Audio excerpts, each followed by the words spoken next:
Back to of the record. Telangana బీజేపీలో action sequel మొదలవబోతోందా? Party పెద్దలు గట్టిగానే కత్తులు నూరుతున్నారా? పూర్తి ప్రక్షాళనకు సమయం ఆసన్నమైనట్టుగా భావిస్తున్నారా? దొరికిన డబ్బును దొరికినట్టు బొక్కేస్తున్న వాళ్ళ మీద వేటేయడానికి రంగం సిద్ధమైందా? ఎవరా లీడర్లు? వాళ్ల మీద ఎలాంటి యాక్షన్ తీసుకోవాలని అనుకుంటోంది నాయకత్వం?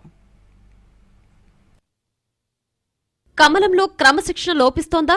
కొందరు జిల్లా అధ్యక్షుల పనితీరు బాగాలేదా? ఎన్నికల డబ్బును కూడా మిస్యూజ్ చేశారా అంటే అన్ని ప్రశ్నలకు ఎస్ అన్నదే పార్టీ వర్గాల మాట. ఈ అవలక్షణాలన్నింటినీ దృష్టిలో ఉంచుకుని పూర్తి ప్రక్షాళనకు రాష్ట్ర నాయకత్వం సిద్ధమవుతున్నట్లు తెలుస్తోంది. కొందరి వ్యవహారంపై పార్టీ పెద్దలు అసంతృప్తితో ఉన్నట్లు తెలుస్తోంది. ఎందుకలా ప్రవర్తిస్తున్నారు, అసలు వాళ్లేమనుకుంటున్నారంటూ అసహనం వ్యక్తం చేస్తున్నట్లు సమాచారం. అందుకే జిల్లా స్థాయి నుంచి పూర్తిగా ప్రక్షాళన చెయ్యాలనుకుంటున్నట్లు తెలుస్తోంది. ఆ ప్రక్రియను ఎక్కడో ఒక చోటు నుంచి మొదలుపెట్టాలి కాబట్టి ముందు క్రమశిక్షణను ఉల్లంఘించిన వారితోనే యాక్షన్ స్టార్ట్ చేయాలనుకున్నట్లు తెలుస్తోంది. అలాంటి వాళ్ల విషయంలో కఠినంగానే ఉండాలని అనుకుంటోంది నాయకత్వం. ప్రస్తుతం ఉన్న నివేదికల ప్రకారం కొందరు జిల్లా అధ్యక్షుల పనితీరు అధ్వానంగా ఉందట. కొందరు అస్సలు పనిచేయడం లేదు, మరికొందరి పర్ఫార్మెన్స్ ఏం బాగోలేదని చెప్తున్నారు. ఆ లెక్కన కనీసం 10 మంది జిల్లా అధ్యక్షులనైనా మార్చాలన్న ప్రతిపాదనలు ఉన్నాయట. ఇటీవలి మున్సిపల్ ఎన్నికల్లో ఖర్చుల కోసం పార్టీ పంపించిన డబ్బును అడ్డంగా నొక్కేశారట కొందరు జిల్లా అధ్యక్షులు. ఈ వ్యవహారంలో ఢిల్లీ పెద్దలు బాగా సీరియస్ అయినట్లు సమాచారం.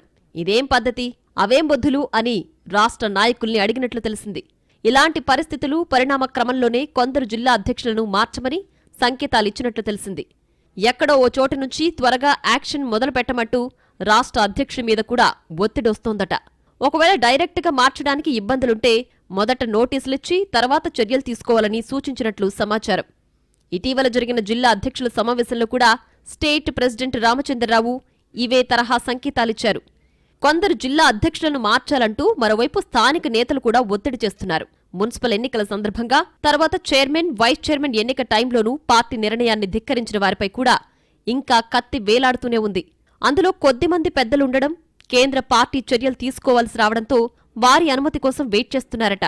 ఓవరాల్గా పెద్దల విషయంలో కూడా పార్టీ జాతీయ అధ్యక్షుడి నుంచి పర్మిషన్ వచ్చాక యాక్షన్ పార్ట్ స్టార్ట్ అవుతుందని అంటున్నాయి బీజేపీ వర్గాలు.